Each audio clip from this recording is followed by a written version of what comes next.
अस्सलाम वालेकुम everyone and welcome to VU ed. I am Waseem और इस लेक्चर में हम देखने जा रहे हैं ENG 101 इंग्लिश रीडिंग एंड कम्प्रिहेंशन की लेसन नंबर 3 को। आगे बढ़ने से पहले अगर आप वीयू एड चैनल पर न्यू हैं तो सब्सक्राइब कर दें और बेल आइकन को भी प्रेस करें। इससे आपको आने वाले हर नए वीडियो लेसन का नोटिफिकेशन ऑन टाइम मिलेगा। Let's begin. लेसन नंबर 3, इसका टॉपिक है हमारे पास basically reading for main idea, यानी कि मेन आइडिया के लिए हमने रीडिंग करनी है और उसमें से मेन आइडिया और टॉपिक ऑफ पैराग्राफ उसको हमने एक्सट्रैक्ट करना है। तो इसकी थ्योरी सबसे पहले पढ़ लेते हैं। लेसन नंबर 3 को डिवोट किया गया है आप डेवलप करने के लिए आपकी रीडिंग स्किल को। ये एक मोस्ट इम्पॉर्टेंट स्किल है जो आपकी स्टडी में कामयाबी के लिए इम्पॉर्टेंट है। इफ़ यू रीड इनएक्यूरेटली का मतलब होता है रॉन्ग। अगर आप गलत पढ़ें you will miss some of the information, आप कुछ इंफॉर्मेशन और आइडियाज़ को मिस कर देंगे दैट यू रीड, जो आप पढ़ेंगे। अगर आप आस्था पढ़ें आप अननेसेसरीली आप फजूल में टाइम बहुत ज़्यादा स्पेंड करेंगे रीडिंग में, so your other work will suffer. तो आपका दूसरा काम है जो वो उससे सफ़र होगा क्योंकि आप बहुत ज़्यादा टाइम इस पर दे रहे होंगे रीडिंग पर। उसके बाद आपकी एबिलिटी इंग्लिश को तेज़ी से और सही से पढ़ने की डिपेंड करती है पर्पसफुल प्रैक्टिस, मतलब अगेन पर्पसफुल प्रैक्टिस में। ठीक है, ये लेसन इंट्रोड्यूस कराएगा the way by which you can improve your reading skills. आप इंग्लिश रीडिंग स्किल्स इम्प्रूव किस तरह कर सकते हैं ये लेसन आपको सिखाएगा। आप जो है पढ़ना सीखते हैं रीडिंग के ज़रिए, you must continue to practise on your own letter. इसके साथ साथ आप खुद भी प्रैक्टिस करें इस लेसन के अलावा भी। तो ये जो लेसन है इसको 3 पार्ट्स में डिवाइड किया गया है। जो फर्स्ट पार्ट है उसमें you will learn to identify the topic of a paragraph. आपको एक पैराग्राफ के टॉपिक को आइडेंटिफाई करना सिखाया जाएगा। सेकेंड पार्ट जो इस लेसन का है उसमें आप सीखेंगे कि main idea of the paragraph, और लास्ट पार्ट जो कि थर्ड पार्ट होगा आज के लेसन का, उसमें आप सीखेंगे रिकग्नाइज करने की डिटेल को which will support the main idea. ठीक है, आज के लेसन के ये 3 पार्ट है हमारे पास। फर्स्ट में मेन हमारे पास टॉपिक, सेकंड में हमारे पास मेन आइडिया, थर्ड में हमारे पास डिटेल। सबसे पहले आज के लेसन का पार्ट 1 स्टार्ट करते हैं, टॉपिक ऑफ अ पैराग्राफ। अगर आप आइडेंटिफाई कर सकें topic of a paragraph, it will go a long way in developing your reading ability. एक जो अच्छा रीडर है वो जल्दी से आइडेंटिफाई कर लेता है topic of a paragraph. What is the topic of a paragraph? इसकी जो डिटेल है और ये मैंने जो येलो में हाईलाइट किया हुआ है, इट इज़ वेरी इंपॉर्टेंट। आपके एग्ज़ाम पॉइंट ऑफ व्यू से भी आपको ये पेपर में मोस्ट ऑफ्टन रिपीटेड क्वेश्चन है, what is the topic of a paragraph. या इसकी थोड़ी बहुत वर्डिंग चेंज हुई होगी। For example define topic of a paragraph या what is meant by topic of a paragraph. बात एक ही है। आपने ये जो येलो में मैंने हाईलाइट किया हुआ है ये बहुत इंपॉर्टेंट है, इसको आपने मिस नहीं करना। It is the subject of the whole paragraph. ये आपके तमाम पैराग्राफ किसके मुतालिक है, ये उसका सब्जेक्ट है। दैट इज़ आई इसको पढ़ते हैं that is what the whole paragraph is about. आपको जो ये सारा पैराग्राफ है जो भी वो किस चीज़ के मुतालिक है। It can usually be expressed in a word और 2। ये अमूमन 1 या 2 लफ्ज़ों में बताया जा सकता है, बयान किया जा सकता है। When you read a paragraph ask yourself the question.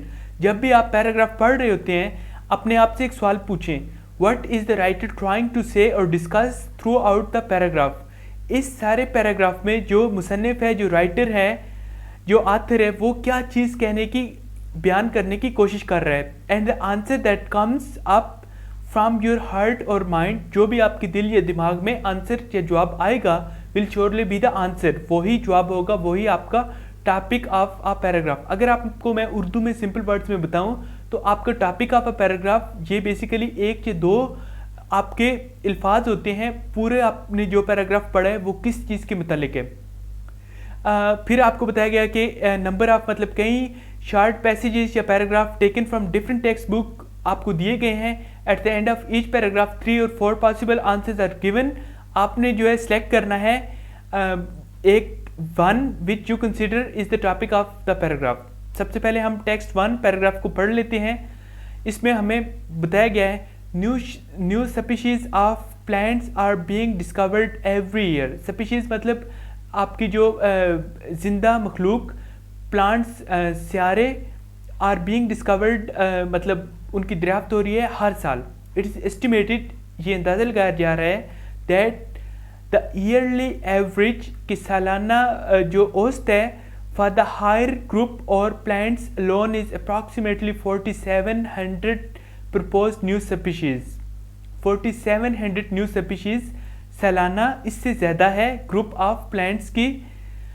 It is obviously, ये ज़ाहिर है, नेसेसरी, लाजमी, from practical as well as scientific stand point, अमली तौर पर और साइंसी तौर पर, साइंसी नुक्ते नज़र से भी, that attention be given to the naming and the proper classification of the vast assembling of plants both native and cultivated.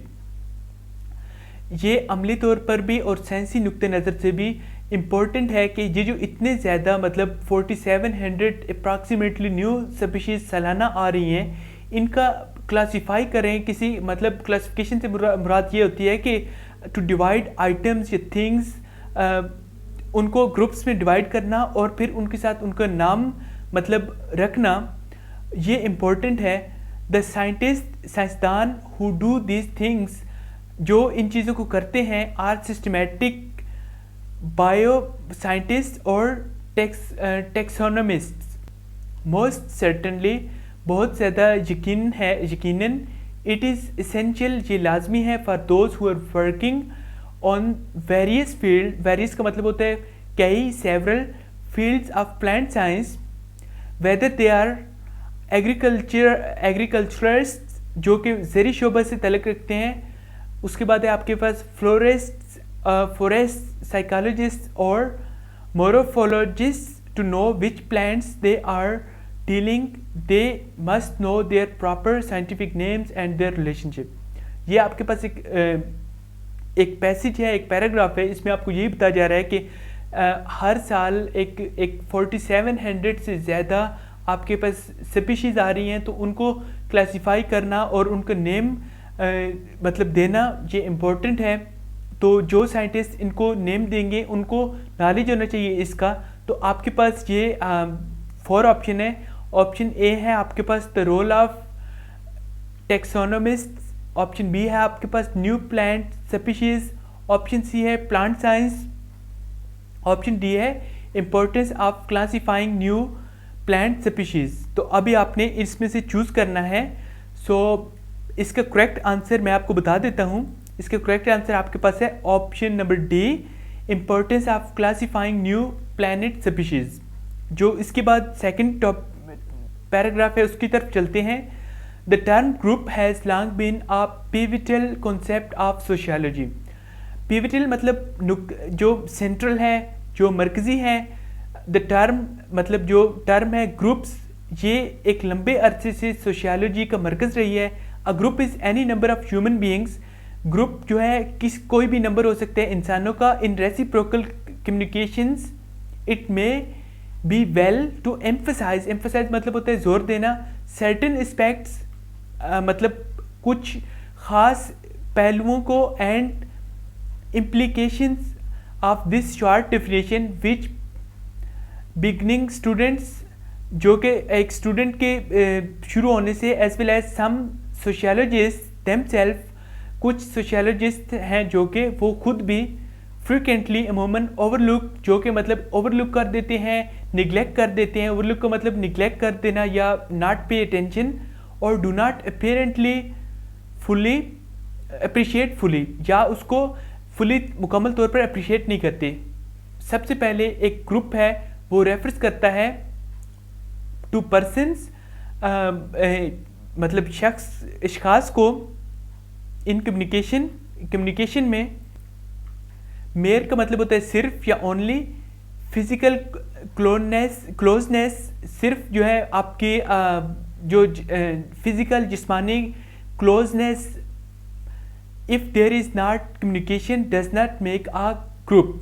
अगर आपकी कोई कम्युनिकेशन नहीं है या आप सिर्फ फिजिकली बाउंड है, फिजिकली क्लोजनेस की वजह से आप ये नहीं कह सकते कि दिस इज़ अ ग्रुप।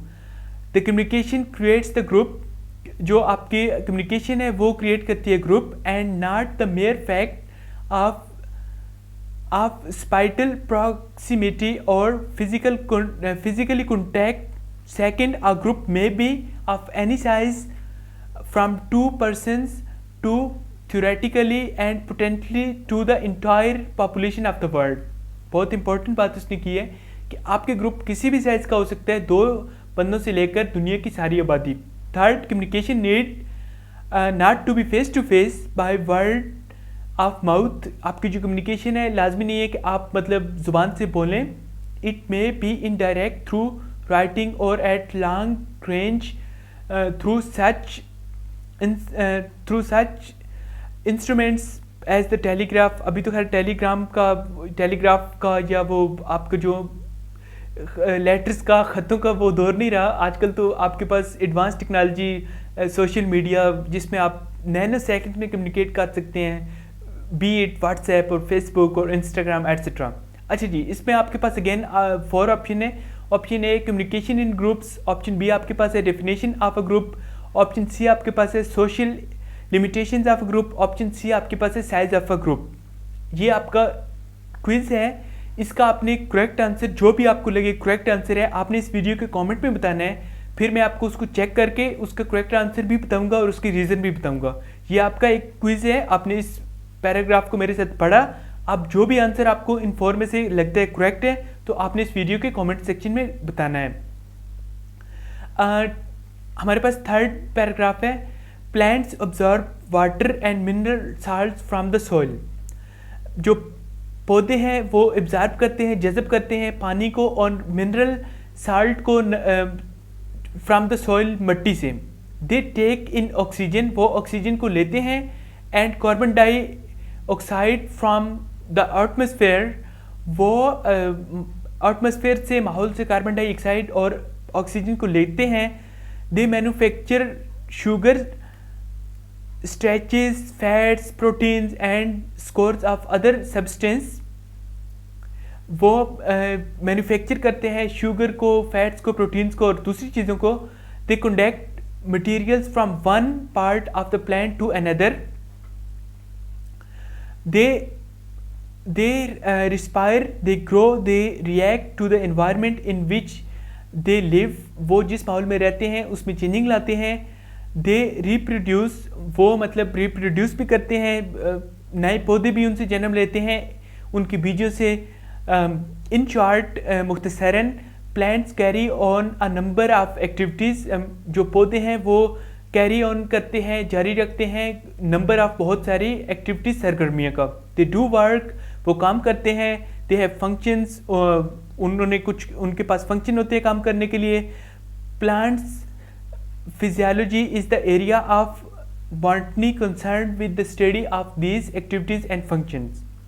जो एरिया है, जो सब्जेक्ट है बॉटनी का, प्लांट फिजियोलॉजी, वो इस चीज़ को डील करते हैं. अब आपने टॉपिक बताना है इसका. ये भी अगेन आपका होमवर्क है. आपने इस वीडियो लेसन के नीचे जो भी टॉपिक आपको लगता है करेक्ट है आपके लिहाज से, आपने वो कमेंट कर देना है, तो उसके जो करेक्ट आंसर होगा वो मैं आपको बता दूंगा. अच्छा जी, now here is a short exercise to test what you have learn. ये आपको एक शॉर्ट एक्सरसाइज दी गई है.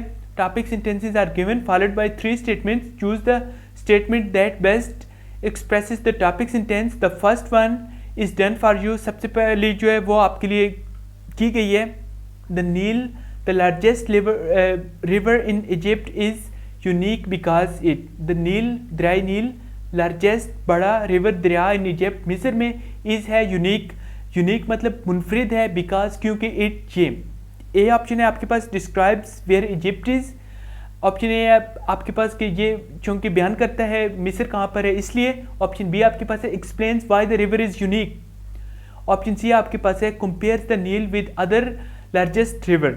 आपके पास पहली exercise as you were mentioned आपको बताया गया था कि ये हुई है, तो इसका करेक्ट आंसर है B, explains why the river is unique. Second आपके पास एक्सरसाइज है टॉपिक सेंटेंस. इसमें आपके पास है A little known story about M.A. Jinnah, Mohammad Ali Jinnah, tells about his manners of thinking. उनकी सोच के मैनर को बताती है. ऑप्शन ए आपके पास है describe the passing of Lahore resolution. Option B आपके पास है summarizes Jinnah's speech at Lahore March 1940। Option C आपके पास है relates the little known story. अब जो भी इनमें से ऑप्शन ए बी सी आपको करेक्ट लगे आपने इस वीडियो के नीचे कमेंट करना है। फिर है जी आपके पास third number topic sentence, if you want to spend your holidays, अगर आप अपनी छुट्टियों को मनाना चाहते हैं in a truly unique place, एक ट्रू मुनफरिद जगह पर, द नॉर्दर्न एरियाज, जो पाकिस्तान के नॉर्दर्न एरियाज हैं, are just the place for you, वो आपके लिए बेस्ट चीज़ है, प्लेस है। ए है आपके पास identifies the place and explains its uniqueness. B है आपके पास explains the physical and emotional importance of holidays. Option C है relates the history of Pashtuns. Again आपके पास तीनों ऑप्शन में से जो भी आपको सही लगे आप इस वीडियो के नीचे कमेंट करें। फोर्थ नंबर पर आपके पास है जी the development of speech in infants, छोटे बच्चों में स्पीच की development follows are definite sequence of patterns of development. Detail आपके पास है A by the time an infant, छोटा बच्चा जब जिस वक्त 6 माह का होता है, ही और she can make 12 different speech sounds. B 3 माह की एज से पहले ज़्यादातर बच्चे अनएबल होते हैं कोई भी रिकग्नाइजेबल जो है सेलेबल बोलने से। सी आपके पास है during the second year the number of consonant sound a child can produce increases. Option E आपके पास है parents often reward the first recognisable word a child produces bye smiling और स्पीकिंग टू द चाइल्ड। अब आपको जो भी लगे correct है वो आपने इस वीडियो के नीचे कमेंट करना है। अगेन आपके पास फिफ्थ टॉपिक है in some parts of the world, दुनिया के कुछ हिस्सों में फेमाइन जो कहते हैं is a constant human condition and exist due to variety of causes. ये है आपके पास in parts of Africa people are dying of hunger by the tens of thousands. B आपके पास famine is partially caused by increased population. C advances in medicine have increased life expectations, keeping more people active for longer periods of time. E आपके पास D आपके पास है agricultural technology has not made substantial मतलब है considerate amount, एक काफ़ी तादाद advances in increasing the food supply. E आपके पास है due to growth of cities population has become denser and agricultural support for this population center is not available. उसके बाद आपका 6 नंबर पे सेंटेंस है an individual deals with anxiety in a variety of ways and produces a wide range of responses. एक शख्स है वो deal करता है परेशानी से एंग्जाइटी से इन अ वैरायटी ऑफ वेज, मतलब मुख्तलिफ तरीक़ों से, और प्रोड्यूस करता है wide range of responses, different किस्म के रिस्पॉन्स। इसमें आपको डिटेल बताई गई है anxiety may manifest itself by such physical symptoms as increased heart activity or labored breathing. B आपके पास है fear unlike anxiety is a response to real or unthreatened anger. C आपके पास है psychologically anxiety often produces a feeling of powerlessness or a lack of direct control over the immediate environment. D आपके पास है temporary blindness, उसके बाद है आपके पास डेफनेस और to the loss of sensation of touch, example of extreme physical response. और ये आपके पास है some people can not cope with anxiety and are unable to control the neurotic behavior associated with anxiety. Before we end this lesson, let me go over what you have learned in today's lesson. You have learned 3 important skills. सबसे पहले आपने आज के lecture को अगर हम recap करें तो सबसे पहले आपने सीखा identify topic of paragraph, second आपने मेन आइडिया पैराग्राफ का, और थर्ड आपके पास you have learn to recognize detail in which spots the main idea.